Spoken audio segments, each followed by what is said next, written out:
എന്നെ കാണിച്ചത് എൻ്റെ പഴയ ബസ്സും നിങ്ങളുടെ പുതിയ ബസ്സാണ്. എന്തായാലും തിരുവനന്തപുരത്ത് ബസ്സിൽ സഞ്ചരിക്കുക എന്ന് പറയുന്ന ഒരു പ്രത്യേക അനുഭവമാണ്. കോളേജിൽ പഠിക്കുന്ന സമയത്തൊക്കെ ആണ് കൂടുതൽ സഞ്ചരിച്ചിരിക്കുന്നത്. അപ്പോൾ ഇങ്ങനത്തെ ഇത്തരം ബസ്സുകളൊന്നും ഇല്ല. അപ്പോൾ ട്രാൻസ്പോർട്ട് എന്ന് പറയുന്നത് വളരെ ഗംഭീരമായിട്ട് മാറുകയാണ്. അതിൻ്റെ കംഫർട്ടബിൾ ആയിട്ടുള്ള ഒരു ട്രാൻസ്പോർട്ട് സിസ്റ്റം കേരളത്തിലേക്ക് കൊണ്ടുവരാൻ എസ്പെഷ്യലി മിസ്റ്റർ ഗണേഷ് കുമാറിന് സാധിച്ചു എന്നാണ് ഞാൻ വിശ്വസിക്കുന്നത്. എൻ്റെ ഒരു സ്നേഹിതനും എൻ്റെ ഒരു കുടുംബ സുഹൃത്ത് ആയതുകൊണ്ട് പറയല്ല, അദ്ദേഹം KSRTCക്ക് വേണ്ടി ഒരുപാട് നല്ല കാര്യങ്ങൾ ചെയ്യുന്നുണ്ട്.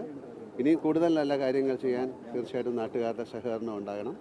നല്ല ബസ്സുകൾ, നല്ല സഞ്ചാര റൂട്ടുകൾ, നല്ല സർവീസുകൾ, ഇതെല്ലാം ചെയ്താൽ ബാക്കി വിദേശ രാജ്യങ്ങളൊക്കെ ട്രാൻസ്പോർട്ട് എന്ന് പറയുന്നത് മേജർ ഒരു കാര്യമാണ്.